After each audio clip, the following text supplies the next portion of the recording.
The only bit of news I got today is that PlayStation has state of play yesterday. Unfortunately, obviously, no Bloodborne, as is the norm these days. No Bloodborne, no, I guess one of the rumors was a God of War remastered collection. Yeah, no, that wasn't a thing that was announced yesterday either. Unfortunate, but they did show off a couple of really cool things. It was kind of a meh state of play, but again, it showed off some new things that looked pretty fun. So they started off by showing a little bit of, like, a little bit more gameplay of Monster Hunter Wilds. I really don't get why, because, I'm already sold on the game. And yes, it is nice to show off some more gameplay. There's still a beta that they're doing, so we can just play that. If you want to, get an understanding on what, if you want to buy the game or not. But after that, they showed off a new Shinobi game. Shinobi was an old Sega game. I think it was basically their answer to Ninja Gaiden. So that got an announcement trailer for a new game called Shinobi Art of Vengeance. It looks pretty fun. They showed off some more gameplay of Sonic Racing Crossworlds, which kind of looks like Sega All-Stars. It reminds me a lot more of Sega All-Stars Racing than the last Sonic Racing game looked like. But Jet the Hawk from Sonic Freeriders is coming back, so that's that's interesting for you, for all of you Jet the Hawk fans out there. Maybe we'll see more characters from the Sonic Riders series coming out. Who knows? Then we got a new Digimon game called Digimon Storytime Stranger. I'm not big on Digimon, so this doesn't. I'm not really excited for that one. Then they show off this next, looks like a more action adventure. The main theme I got is that it seems like we're finally getting like action adventure games back, akin to like Devil May Cry or Bayonetta and all that stuff, because the past couple years it has kind of been Soulsborne, Souls-like games. It's nice to sort of see a pivot away from that with some of the games that they showed off. Starting with Lost Souls Aside. Lost Soul Aside is what it was called, which gave off a very huge Final Fantasy 15 vibe.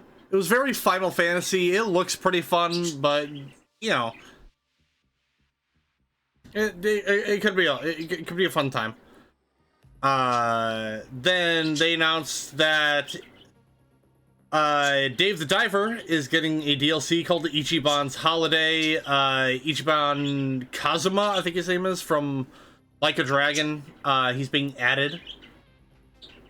He's getting a DLC that involves around the Yakuza game, so that's interesting. I don't play Dave the Diver, but I know a lot of people that do. So, hell yeah.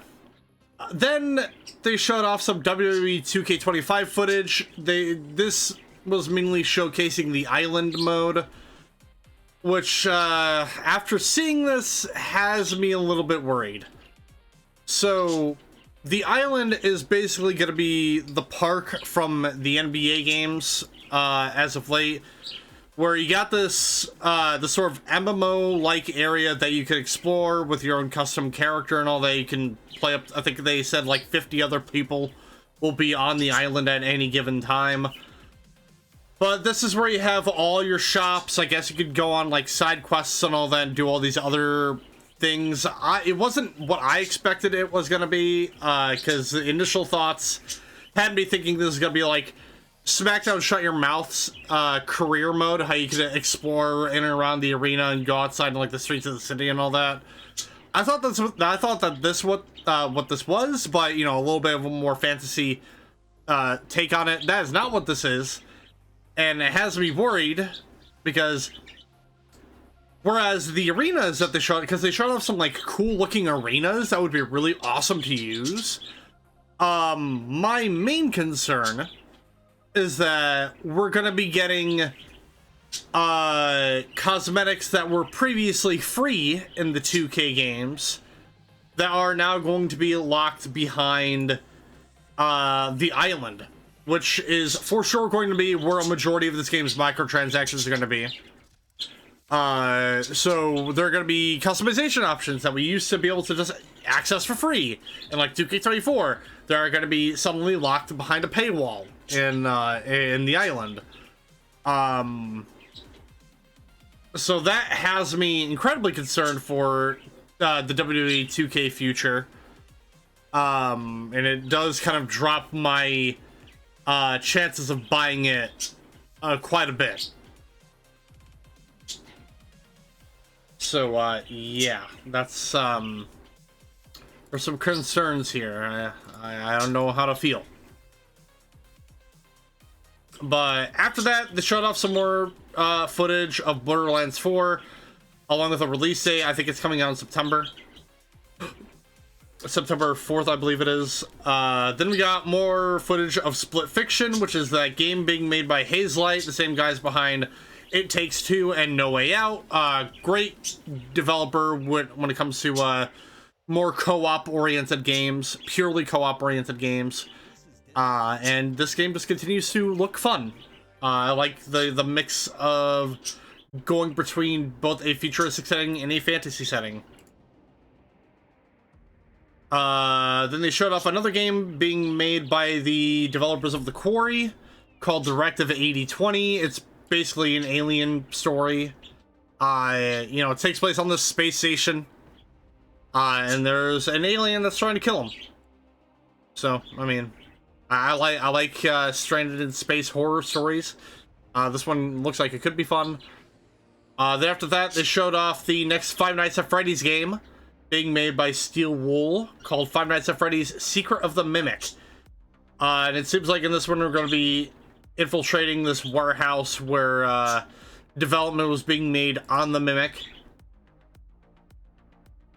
The thing in space, it looks like it, basically. That's basically what it looked like. But yeah, no, we got a new Five Nights at Freddy's game. Looks pretty fun. I haven't touched Five Nights at Freddy's in forever. I mainly just watch it. I mainly watch / play it vicariously through other YouTubers like Markiplier and whatnot. But it looks like it could be fun. I'm sure game theorists are going to have a blast with this one. Then they showed off more of the Midnight Walk, which continues to look incredible. The Midnight Walk is this this sort of, I think it's an FPS game. And it's really unique in the fact that a lot of it's being made via stop motion animation, which I think may be a first in the games industry. It just looks incredibly well put together. I love the aesthetic of it. It's, you know, very Tim Burton art style. Really right up my alley, and a lot of other thrillers / horror nuts out there are probably gonna have a blast with this one. Then we got another side-scrolling adventure game being made by Konami, I think it was, called Darwin's Paradox, where you play as an octopus trying to save the world from aliens. Which my immediate thought was Octodad. I don't know why. Just like Octodad. What the fuck is it? Limbo, and there was another game I can't remember the name of. But my mind was thinking of those three things while they were showing off the trailer. It looks really fun. It looks really cute and charming. Apparently, I didn't notice this, but I guess in one of the scenes there was like a chalkboard. There's like a chalkboard with some artwork on it showing like, oh, here's what this thing does. And the person that they're doing the tests on the chalkboard art looks a lot like Johnny Test. People were pointing out. Johnny Test, you know, cartoon on Cartoon Network. I only watched a little bit of it. It was fun. It was an alright show. And it does kind of look like Johnny Test. So it's a weird reference, unless that wasn't the maybe that was the intention, maybe it wasn't. Who knows? But either way, Darwin's Paradox looks like it could be a fun time. Then probably one of my eye-catching ones is that Koei Tecmo. They're back making another Warriors game called Warriors Abyss, which is a roguelike game. So we got Dynasty Warriors roguelite. That sounds really, really fun, in my opinion. So I can't wait to see more on that. Actually, it's out now. I didn't realize it's out right now on PC, PS5, PS4. I think it's like $25, so you're not really breaking the bank on it. But it could be fun, yeah. And then they announced a remaster. There was a remaster that was announced. Actually two, but the other one doesn't matter. This one matters the most. Onimusha 2 Samurai's Destiny, it has been announced. The remaster for PS4 only, which I found was a odd choice. I don't know why they're I don't know why they're making it a PS4 exclusive remaster. Maybe it's a timed exclusive. You know, that stupid that stupid thing. Because I believe the first Onimusha remaster is on PC and other modern consoles, so I don't know why they're locking this one to PS4. That's, I don't know. It is very weird, but it's fun. It's fun for all the Onimusha fans out there, especially with the new game coming out, which they did show off the next game, more gameplay footage of the next game, Onimusha Way of the Sword, which, because I've been playing it a lot, I've been playing a lot of Ghost of Tsushima, and this combat kind of reminds me of Ghost of Tsushima's combat a little bit. So it continues to look, continues to look like it'd be a fun game.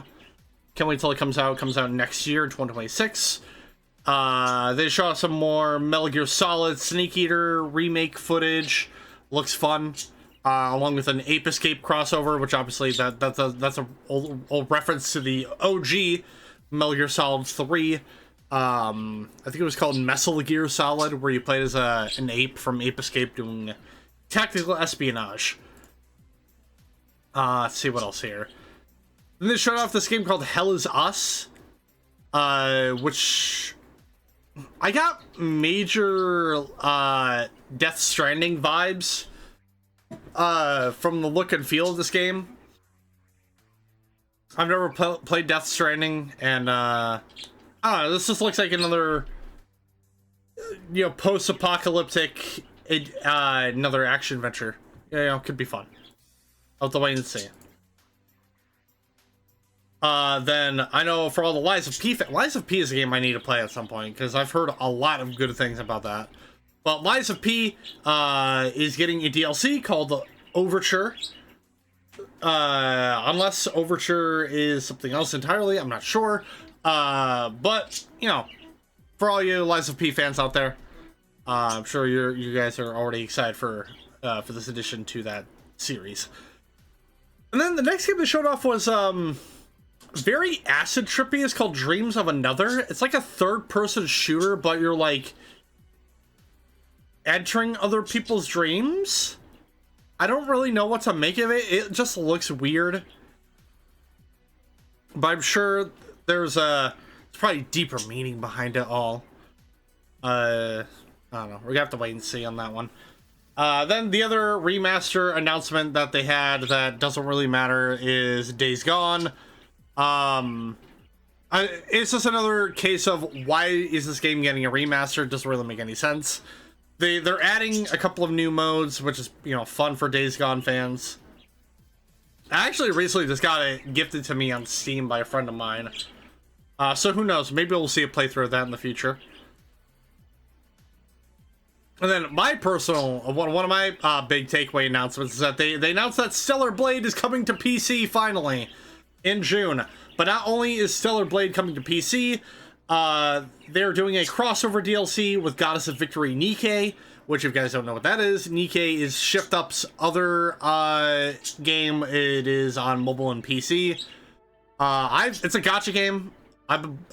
It's a one I've been playing since October. It is probably one of the best free-to-play gacha games I've ever played, personally. I barely really spent a dime on it. You can get through it without... You can get the meta team without paying a dime. That is the point I'm trying to get here. Trying to make here. But yeah, no. But I know what we're all thinking. Stellar Blade coming to PC. There's gotta be mods. Especially for the Nikke fans out there. I can only imagine what they could be thinking of that you can rip the 3D models out of. Which, from what I could find in the trailer, the only Nikkes that I saw that I recognized were Rappy, Anise, Dorothy, Alice, and Scarlet. I'm more of a Scarlet lover myself, but yeah. I think it's cool. I'm actually surprised it didn't happen sooner. Especially since, you know, Stellar Blade, Nikke, made by the same developers. But yeah, no. Stellar Blade coming to PC. Excited. They showed off this game called Blueprints, which is like a... It looks like one of those things where you make the room and then other players try to get through it. I'm not sure. I actually didn't really look too much into it. But, you know, could be fun. Wait and see. Then Abiotic Factor, which I am only heard some pretty good things on. It's getting a console release, so cool for the Abiotic Factor fans. And then this and another game that I'm about to get. There's actually the next 3 games they showed off. I'm actually pretty excited for because they look super cool. They showed off this game called Tides of Annihilation, which firstly, you got Jennifer English, voice actor for Shadowheart from Baldur's Gate 3. Already stoked on that. And then you just got this really cool Victorian era style, like hack and slash looking game, taking place that looks like dilapidated England. But you got these giant monsters. I was getting like Shadow of the Colossus vibes from some of these monsters. That it looks like you'll be not only climbing, but also fighting. So I'm definitely going to be keeping my eye on this one. It looks like it's going to be a ridiculously fun time. So Tides of Annihilation. Looking pretty cool there. Then they showed off an FPS game called Metal Eden, which kind of looks a lot like Marathon, now that people have pointed it out. I thought when they showed it off, I thought it was initially gameplay of Den of Wolves, because it kind of has the same sort of aesthetic to it. But no, it's a cyberpunky FPS game. Very fast-paced. I'm always big on these fast-paced, modern boomer shooters. So, and on top of that, you got the cyberpunk soundtrack on there. You know, always good. So Metal Eden, again, could be really fun. They showed off a trailer and also gameplay of a third-person shooter being made by Build a Rocket Boy, I think was the developer's name, but it's called Mind's Eye, with a in one word, I should specify. When I saw it, it looked like it looked cyberpunk. It looks very cyberpunky. But no, it looks like a pseudo GTA style third-person cover-based shooter with some pretty fun-looking driving gameplay. I've even seen people joking that it's like, yo, we got GTA 7 before GTA 6. This one does look really fun because it looks like you'll be able to control like this drone type thing to shoot down on enemies. Gunplay looks to be like your standard third-person shooter gunplay. Sound like a broken record, but looks fun. Well, I don't know what else I could say here. But it's called Mind's Eye. I don't know if they set a release date yet. I have to see on that one. But then, to cap off the entire state of play, they showed off a reveal trailer for this upcoming game called Saros, which is being made by the Returnal devs, which I heard Returnal was a pretty fun third-person shooter. I haven't played it, but I've heard good things about it. I know Returnal's fans are probably going to be stoked about this one, and it looks like it's going to be handling the same sort of mechanics that Returnal's had, where the more you die, the more stronger you get, kind of deal. But yeah, no, again, as I've said time and time again, it looks like it could be neat. I'm gonna have to see gameplay of this, though. But yeah, that was it. That was the state of play. You know, a lot of the overhyped stuff wasn't announced. I know a lot of people are upset by that. But, you know, there's always more state of plays in the future, as well as upcoming big game events, because I think I think Summer Game Fest is the next big thing coming out that we have to keep an eye on. Unless I could be wrong. There could be another big game awards type event being ran by Jeff Keighley. I'll have to do some research on that. But that was the state of play.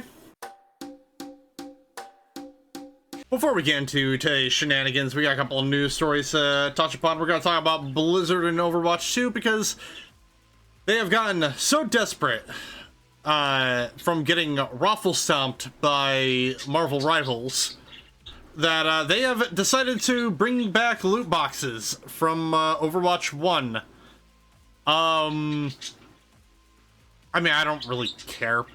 It's I mean, I'm not entirely surprised, honestly. I'm actually a little bit more surprised that they weren't in Overwatch 2 to begin with.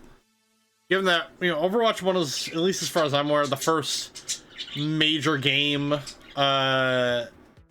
to, like, make loot boxes a regular thing. I don't even know what the reason was for getting rid of them in 2. But either way, it's so sad. They're trying to, you know, release things to you know, try and make their game a little bit more popular, but it just doesn't work. Like, they just released they're releasing a new hero, I believe. It's like this Nordic woman who has an explosive crossbow. She looks kind of cool, I suppose, but it's not enough to bring back an Overwatch again. The reason for an Overwatch 2 existing is not in Overwatch 2. The entire reason why that game even got made is in the game. That would be my only reason for ever wanting to come back to Overwatch, is if they decide to, you know, bring back that single player mode. But who knows at this point. I'm actually kind of wondering if anyone's trying to, like, file, because that is false advertising, isn't it? That would fall under false advertising. It would 100% fall under that, because you know, they advertise single player mode, they release the game, and the single player mode's not there, and they announce that is not going to be there anymore. Oh. That's a news story I should probably look up at some point. But speaking of lawsuits, we're going to talk about Dark and Darker, because the lawsuit that Nexon has filed against Iron Mace has concluded. So for those of you who don't know, Dark and Darker was a PvPvE extraction game, but it was all medieval fantasy. I haven't played it myself. I think it's actually free to play. I think it got made into a free to play. I'm not sure. The closest game I ever played to it was Dungeonborn, which I don't know. I thought it was fun.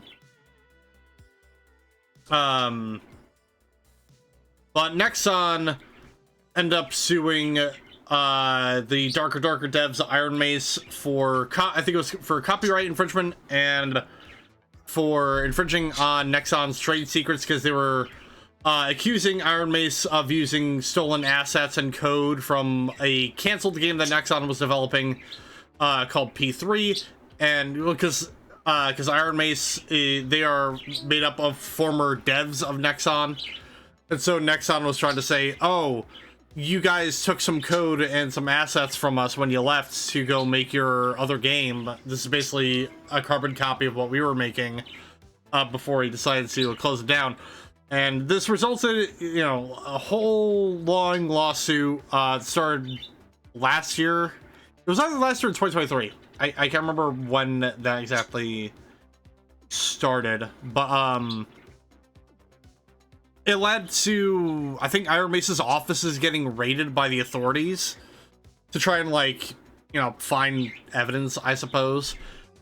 But the lawsuit has concluded. Iron Mace did not infringe on copyrights, but they still do have to pay $6 million to Nexon, because they this basically does reveal that yes, Dark and Darker was made using stolen code and asset. Well, I think it was mainly the code that was the issue.